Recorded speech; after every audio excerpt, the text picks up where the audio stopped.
a eu plus ou moins que dans les années précédentes? Alors, le nombre d'attentats réussis reste relativement stable. Ce qui change en revanche, c'est le nombre de complots déjoués et le nombre d'arrestations, y compris par exemple en France, le nombre de mineurs impliqués dans des attentats terroristes ou des préparations d'attentats terroristes. En fait, ce que cela signifie, c'est que la menace redevient extrêmement importante, d'ailleurs pas seulement en Europe, hein, on l'a vu aux États-Unis hier avec l'attentat de New Orleans et celui de Las Vegas. Oui, on est dans une période dangereuse et dans laquelle on sent bien que la mouvance terroriste islamiste est en train de se restructurer.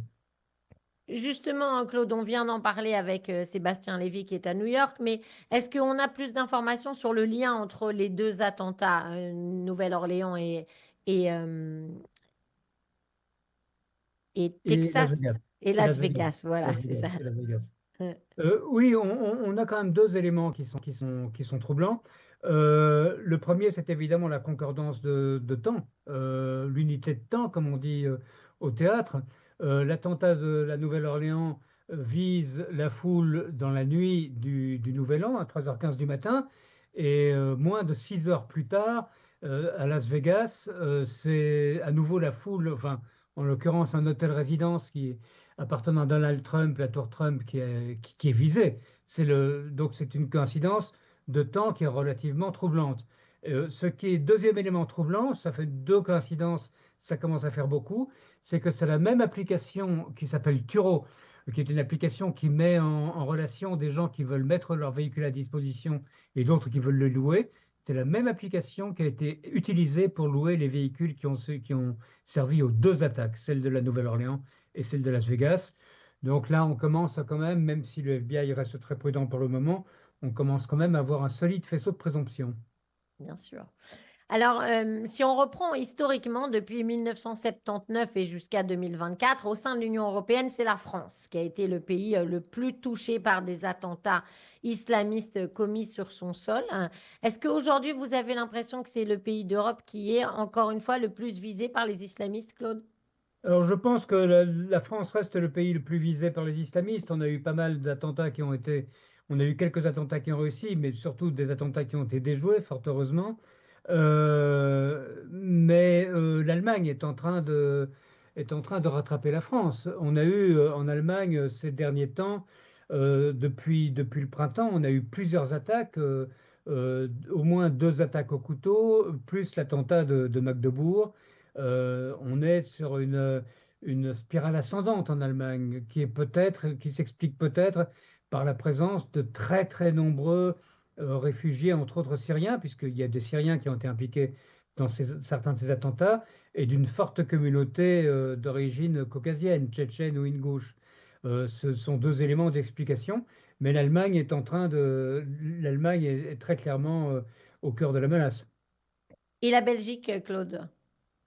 La Belgique, pour le moment, semble relativement épargnée, comme d'ailleurs la Grande-Bretagne, hein, qui avait été très très frappée à certaines époques, il y a une dizaine d'années, par pas mal d'attentats consécutifs.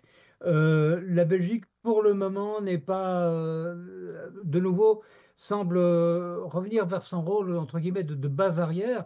Je vous rappelle qu'en juillet dernier, la veille de l'ouverture des Jeux Olympiques de Paris, on a arrêté en Belgique une douzaine de terroristes originaires d'Asie centrale qui appartenaient au groupe État islamique au Khorasan et qui préparaient des attentats sur la France, sans doute contre les Jeux Olympiques et donc qui utilisait la Belgique comme base arrière. Alors, très souvent, la cible principale des terroristes islamistes dans ces attentats, Claude, c'est des militaires et des forces de police. Oui, et la population. À Et des Magdebourg, c'est civils, la bien entendu. population. Ouais. À Las Vegas, à New Orleans, c'est la population. Le terrorisme islamiste vise d'abord enfin, c'est une porte ouverte que j'enfonce allègrement, mais il vise d'abord à terroriser. Et on terrorise évidemment en frappant des gens qui se promènent dans la rue, qui font des courses, qui sont à un marché de Noël, et qui sont en train de s'amuser et qui sont insouciants. C'est ça qui fait peur. plus que les attaques contre la police ou l'armée, même si ces attaques contre la police ou l'armée existent, bien entendu. Alors, c'est pas en Europe, mais ça représente quand même 30% des attentats qui ont lieu dans le monde. C'est ce qui se passe au Moyen-Orient. Et évidemment, là, dans la redéfinition des cartes qui a lieu avec la guerre entre Israël et le Hamas depuis le 7 octobre, finalement, on a eu peut-être moins d'attentats que ce qu'on attendait, non, Claude Moniquet? Eh bien, pardonnez-moi. Euh, il y a plusieurs évolutions, plusieurs traits intéressants au Moyen-Orient. D'abord, effectivement, on a l'impression qu'il y a moins d'attentats contre des cibles israéliennes, ce qui est dû au fait que le Hamas d'un côté, le Hezbollah de l'autre ont été très très fortement affaiblis par les guerres que Israël leur a menées. Mais on a l'apparition de nouveaux acteurs.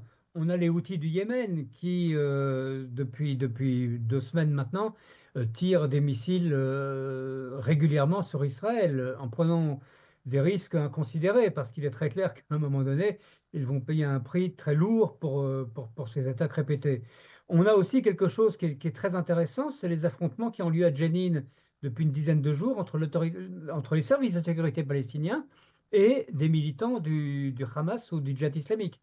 Et là, c'est un affrontement réellement très dur qui a déjà fait une dizaine de morts avec des opérations lourdes. On était habitué à voir à Jenin ou à Tulkarem des opérations très lourdes de l'armée israélienne. Et là, manifestement, c'est l'autorité palestinienne, sans doute suite à un accord bilatéral avec Israël, probablement aussi parce qu'ils sont menacés par ce terrorisme. C'est l'autorité palestinienne qui semble prendre le relais et qui ne relâche pas, qui ne relâche pas sa pression. Et puis le dernier point évidemment très important, c'est la transition en Syrie qui pourrait favoriser, s'il se passe mal, la résurgence de l'État islamique. Alors pour finir, Claude, justement, le Shin Bet a publié cette semaine, mardi, juste avant le 1er janvier, le rapport annuel sur son activité. Et pendant cette période, l'agence de sécurité intérieure israélienne dit avoir déjoué plus de 1000 attaques terroristes majeures, rien que en Judée-Samarie et à Jérusalem.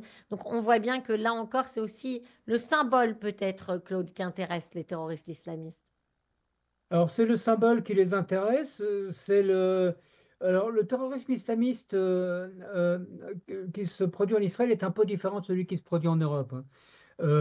Effectivement, comme c'est un état de guerre, l'armée va être plus ciblée, la police va être plus ciblée, et des cibles symboliques pourront être attaquées. Mais c'est effectivement, ça montre que la baisse du terrorisme en Israël n'est pas due à la bonne volonté des terroristes, mais due à l'action des services de sécurité et de renseignement. Et il y a autre chose que je voudrais souligner quand même sur la situation israélienne que je trouve très préoccupant, qui n'a rien à voir avec le terrorisme, c'est le nombre d'affaires d'espionnage impliquant des Israéliens qui s'étaient mis au service de l'Iran, qui ont été révélées en 2024. Et là, c'est assez stupéfiant de penser qu'un juif israélien, ce sont des juifs israéliens, qu'un juif israélien puisse se mettre au service de l'archi-ennemi d'Israël qui se répand depuis 40 ans en disant qu'il veut éradiquer l'entité sioniste. C'est très, très interpellant. C'est vrai, on en a parlé plusieurs fois sur cette enquête et je suis autant choquée que vous. Il y a aussi des Arabes israéliens, il n'y a pas que des Juifs israéliens, mais en tout cas, il y a déjà beaucoup trop d'Israéliens. Donc, Beaucoup trop. c'est vrai que c'est un phénomène. Notre seule consolation, c'est que je pense qu'il y a beaucoup plus d'espions israéliens en Iran qu'on ne veut bien le dire aussi, mais Certainement. ça ne nous console pas tout à fait. Non. Merci beaucoup, Claude Moniquet, d'avoir été avec nous ce matin, spécialiste de contre-terrorisme et auteur de Comprendre le 7 octobre avec Génofeva Etienne. Bonne journée à vous, à très vite. Merci à vous, Lise.